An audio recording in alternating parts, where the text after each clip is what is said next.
Dear students, I welcome to you in my YouTube channel from Hearts of Hearts.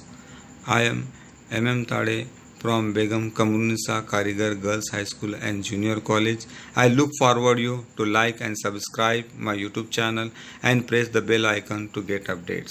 Today we are going to start Poetry Sections 2.6 poem Money. This poem has been written by William Henry Davis.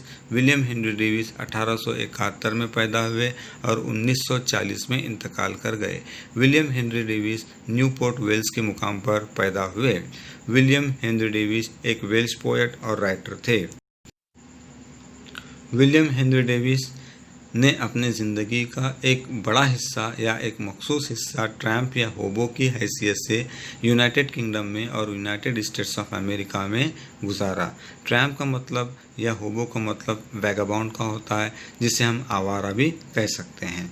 William Henry Davies एक peddler की हैसियत से और street singer की हैसियत से England में अपनी ज़िंदगी गुजार चुके हैं। पेडलर का मतलब होता है एक ऐसा शख्स जो घर जा जाकर अपनी चीज़ें फ़रोख्त करे, और स्ट्रीट सिंगर यानी ऐसा शख्स जो गली कूचों में जाकर गाना बजाना करे। विलियम हेनरी डेविस ने अपने मजमूए कलाम शाये किया है और उनका अपना मजमूए कलाम का नाम है the soul destroyer and other poems. ये उस वक्त उन्होंने शाये किया जब उनकी उम्र सिर्फ 34 बरस की थी। विलियम हेनरी डेविस की पोइट्री का जहाँ तक ताल्लुक़ है, आपकी पोइट्री बिल्कुल सिंपल आम फहम अल्फाज में, और आपकी पोइट्री का जो स्टाइल है बिल्कुल सिंपल और नेचुरल और अर्दी स्टाइल है। विलियम हेनरी डेविस ने तकरीबन 2 नावल लिखे हैं और आपके ऑटोबायोग्राफिकल वर्क्स में आपकी ऑटोबायोग्राफी अ सुपर ट्रैम्प बहुत ज़्यादा मकबूलियत हासिल कर चुकी है। तो आइए हम पोएम की शुरुआत करते हैं।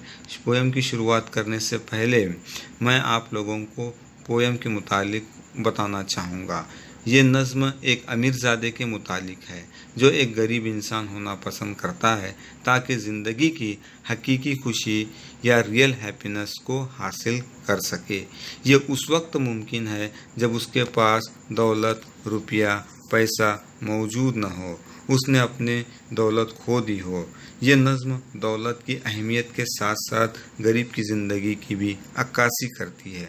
नज़्म के आखिर में शायर अपने हकीकी और झूठे दोस्तों के बारे में एक फ़र्क को वाज़ह किया है। उसके पास अब दौलत नहीं है, जो हकीकी दोस्त हैं वो उसके साथ हैं, गरचे कि उनकी तादाद बहुत ही कम हो। तो आइए हम पहला स्टांजा स्टार्ट करते हैं। When I had money, money, oh, I knew no joy till I went poor. For many a false man as a friend came knocking all day at my door. This is the first stanza of the poem. ये poem का पहला stanza है। शायर इस stanza में अपने माजी के बारे में बयान करता है कि जब उसके पास दौलत या रुपया था, उसे ऐसा लगता था कि गरीब हो जाने के बाद ज़िंदगी का लुत्फ़ वो नहीं उठा पाएगा। तब उसे ऐसा महसूस हुआ कि अमीर रहना ही ज़्यादा बेहतर है। शायर कहता है कि जब मैं दौलतमंद था या अमीर था, तब ऑल डे हमा वक्त मेरे अतराफ़ में दोस्तों की बड़ी तादाद लगी रहती थी, जो कि सिर्फ मेरी दौलत की वजह से थी, लेकिन सही मानों में उसका कोई हकीकी दोस्त नहीं था। उसके दोस्त उससे दोस्ती इसलिए रखते हैं क्योंकि उसके पास दौलत है और वो उनकी ज़रूरियात को पूरा करने में मदद करता है। ऐसे दोस्त मेरे हकीकी दोस्त नहीं हैं, बल्कि फॉल्स, अनफेथफुल और सेल्फिश दोस्त हैं। अब सेकंड स्टांजा की तरफ बढ़ते हैं।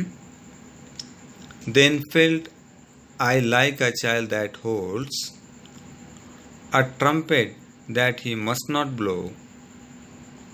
Because a man is dead, I dared not speak to let this false world know. शायर इस सेकंड स्टांजा में अपने आप को बतौर चाइल्ड महसूस करता है, जिसके पास ट्रम्पेट रहने के बावजूद भी वो उसे ब्लो नहीं कर सकता। ट्रम्पेट यानी एक म्यूज़िकल इंस्ट्रूमेंट है, वो उसे बजा नहीं सकता क्योंकि वो किसी के हुक्म का मुंतज़िर है। वो दौलतमंद होने के बावजूद भी महकूम है। पहले इन दो लाइनों का मतलब ये है कि शायर के पास दौलत तो है लेकिन उस चीज़ को वो करने की आज़ादी नहीं रखता है। अमीर लोगों के बहुत से फॉर्मेलिटीज़ होते हैं, जैसा गरीब लोग अपनी ज़िंदगी आज़ादी से बसर करते हैं वैसा वो नहीं कर सकते। अमीर लोगों की एक इमेज होती है और वो फॉर्मेलिटीज़ के तहत अपनी ज़िंदगी बसर करते हैं। अब दूसरे दो लाइनों का मतलब इस तरह से है। दूसरे लाइन में डेड से मुराद है आज़ादी, तो यहाँ डेड लफ्ज़ आज़ादी को बयान करता है। इससे पहले बयान किया गया है कि जब उसके पास दौलत थी तो वो अपने ऐन दिल के मुताबिक चल नहीं सकता था क्योंकि वो अपनी फॉर्मेलिटीज़ का महकूम है। शायर आगे बयान करता है कि ये दुनिया बिल्कुल फॉल्स दुनिया है, बिल्कुल फ़ानी दुनिया है और झूठी दुनिया है। दुनिया उसी के पीछे होती है जिसके पास मालूमता हो, जिसके पास दौलत हो। तो ये सेकंड स्टांजा की तशरीह हुई। अब हम थर्ड स्टांजा की तरफ बढ़ते हैं। Much have I thought of life and seen how poor men's hearts are ever light and how their wives do hum like bees about their work from morn till night. अब तीसरे stanza में शायर कहता है कि उसने ज़िंदगी के बारे में बहुत कुछ सोचा है और बहुत कुछ समझा है। उसने ज़िंदगी का मुशाहिदा किया है, उसने काफ़ी ज़िंदगी देखी है। वो मुसलसल ज़िंदगी के बारे में सोचता रहा है और ज़िंदगी के माने और मतलब को समझने की कोशिश की है।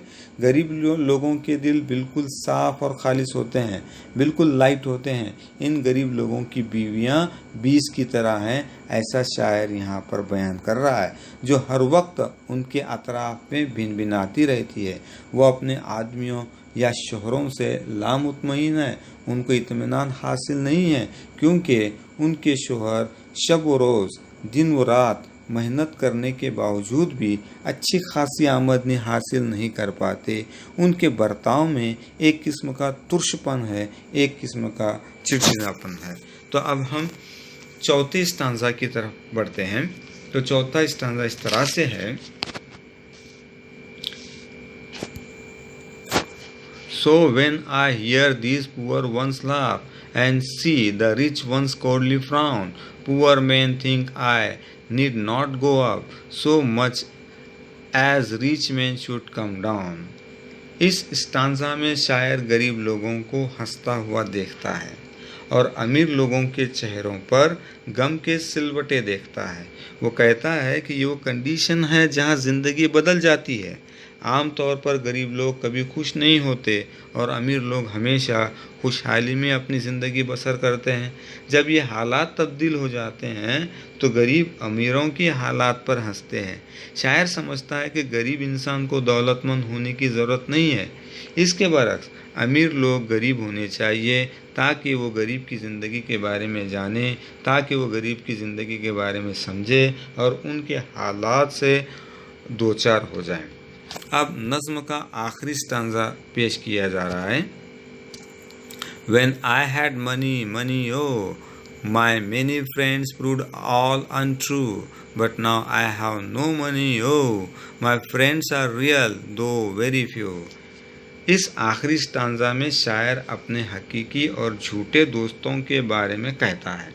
जब उसके पास दौलत थी तो उसके बहुत से दोस्त थे जिसे वो उन्हें फेथफुल समझता था, लेकिन उन्होंने दौलत का साथ देकर अपने आप को अनरियल और अनट्रू और सेल्फिश साबित किया है।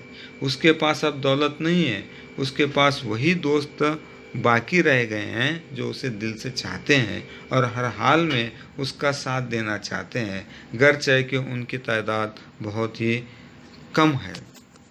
अब इस पोएम में बहुत सारे फिगर्स ऑफ स्पीच इस्तेमाल की गई हैं। तो पहली फिगर्स ऑफ स्पीच जो इस्तेमाल की गई है वो है रिपीटेशन। अब रिपीटेशन का माने और मतलब क्या होता है, तो आइए देखते हैं कि रिपीटेशन में एक लफ्ज़ दो मरतबा आए या दो से ज़ायद मरतबा आए उसको हम रिपीटेशन कहते हैं। मिसाल के तौर पर यहाँ इस तरह से दिया गया है, O captain, my captain, rise up and hear the bells. दूसरी एग्जाम्पल है, if you think you can do it, you can do it. और तीसरी एग्जाम्पल है, water water everywhere but not a single drop to drink. तो हम जब इन तीन examples में को देखते हैं तो कैप्टन कैप्टन पहले एग्जाम्पल में आया हुआ है, उसके बाद यू कैन डू इट आया हुआ है, फिर वाटर वाटर आया हुआ है। तो हम ये अंदाज़ा लगाते हैं कि एक ही लफ्ज़ किसी जुमले में एक से ज़ायद मर्तबा या दो से ज़ायद मर्तबा आए तो वो रिपीटेशन कहलाता है। अब हम सेकंड पोएटिक डिवाइसेस के बारे में पढ़ेंगे। तो सेकंड है इन्वर्जन। इन्वर्जन हम किसको कहेंगे? इन्वर्जन एक लिटरेरी डिवाइस है जिसमें नॉर्मल ऑर्डर ऑफ वर्ड्स को रिवर्स किया जाता है ताकि उसमें एक इफ़ेक्ट पैदा किया जा सके। अब यहाँ पर कुछ मिसालें दी गई है। पहली मिसाल है शॉक्ड आई वॉज, दूसरी मिसाल है tomorrow will come the decision, तीसरी मिसाल है rarely I have eaten better food. अब अगर हम जुमलों के ऑर्डर को देखेंगे तो बिल्कुल वो सही हमको नज़र नहीं आता। अब पहली एग्जांपल है शॉक्ड आई वॉज, इसका ऑर्डर इस तरह से होना चाहिए, आई वॉज शॉक्ड। दूसरी एग्जांपल है tomorrow will come the decision, तो उसका सही ऑर्डर इस तरह से होना चाहिए, the decision will come tomorrow.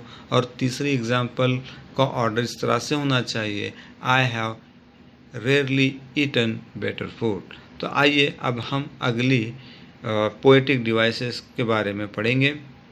अगला है सिमिली। अब सिमिली हम किसको कहेंगे? सिमिली एक ऐसी फिगर्स ऑफ स्पीच है जिसमें दो चीज़ों के दरमियान में कंपैरिजन किया जाता है। अब दो चीज़ों में जो क्वालिटीज़ होती हैं या सिमिलैरिटीज़ होती है उनका कंपैरिजन करने के लिए सिमिली का इस्तेमाल किया जाता है। अब सिमिली में लाइक या एज ऐसे अल्फाज हैं जो इस्तेमाल किए जाते हैं। अब यहाँ पर मिसालें दी गई हैं, Tipu Sultan was like a tiger, उसके बाद दूसरी है he is as cunning as a fox, और तीसरी है I wandered lonely as a cloud. तो ये एग्जाम्पल्स यहाँ पर दी गई है। तो हम ये देखते हैं कि पहली एग्जाम्पल में लाइक का इस्तेमाल किया गया है, दूसरी एग्जाम्पल में एज का इस्तेमाल हुआ है, और तीसरी एग्जाम्पल में एज का इस्तेमाल हुआ है। तो ऐसे अल्फाज यानी लाइक या एज जिस जुमले में या जिस पोएट्री के स्टांजा में इस्तेमाल हुए हों तो उसको हम कह सकते हैं कि यहाँ पर सिमिली का इस्तेमाल किया गया है। तो आइए अगली पोएटिक डिवाइस के बारे में हम पढ़ेंगे, एंटीथेसिस। एंटीथेसिस यानी उर्दू में हम इसको कहते हैं सनत तज़ाद। अब एंटीथेसिस एक ऐसी फिगर्स ऑफ स्पीच है जिसमें दो अपोजिट आइडियाज़ को एक ही जुमले में रखा जाता है ताकि एक कॉन्ट्रास्टिंग इफेक्ट हासिल हो सके। For example, to err is human, to forgive is divine. Number 2, better to reign in hell than serve in heaven. तीसरा है मैन प्रोपोजेस गॉड डिस्पोजेस। अब यहाँ हम गौर करेंगे तो हमको ये पता चलेगा कि यहाँ पर भी मुतज़ाद अल्फाज जो इस्तेमाल हुए हैं। अब दूसरे एग्जाम्पल में हम देखेंगे हेल और हीवन, तो यहाँ पर भी हम देखते हैं कि एंटीथेसिस का इस्तेमाल हुआ है। प्रपोजेस एंड डिस्पोजेस, यहाँ पर भी एंटीथेसिस का इस्तेमाल हुआ है। अब आइए आगे बढ़ते हैं। अगली एग्जाम्पल है ओनोमैटोपोइया। अब ओनोमैटोपोइया किसको कहेंगे? ओनोमैटोपोइया एक पोएटिक डिवाइस है जिसमें एक वर्ड या एक फ्रेज साउंड को बताता है, उसको हम ओनोमैटोपोइया कहते हैं। अब बहुत सारे अल्फाज है जो साउंड क्रिएट करते हैं, साउंड को बताते हैं, जैसे कि हिस है, क्रैश है, स्विश है, मरमर है, म्यू है, बज है, वगैरह वगैरह। तो आइए हम देखते हैं यहाँ पर example, the roofs are clattering and clang, ये भी ओनोमैटोपोइया के एग्जांपल है। उसके बाद the bird chirp fill the empty night air, chirp, ये भी जो है ओनोमैटोपोइया है। उसके बाद तीसरी है someone is knocking on the door, ये भी ओनोमैटोपोइया की एग्जांपल है। तो इस तरह से ये पोएटिक डिवाइसेस हैं जो इस पोएम में इस्तेमाल की गई है। अब आपको करना ये है कि आपको इस पोयम में इन्वर्जन, रिपीटेशन, सिमिली, एंटीथेसिस और ओनोमेटोपोइया के एग्जाम्पल्स को फाइंड आउट करना है। पोयम मनी में आपको इन तमाम पोएटिक डिवाइसेस को देखना है और उसके एग्जाम्पल्स को जो है लिखना है। तो आइए आपके लिए अगला क्वेश्चन इस तरह से है, right a summary of this poem in your words. आपको इस पोएम के समरी का इख्तिसार के साथ लिखना है। तो इस तरह से ये पोएम मनी की समरी हुई।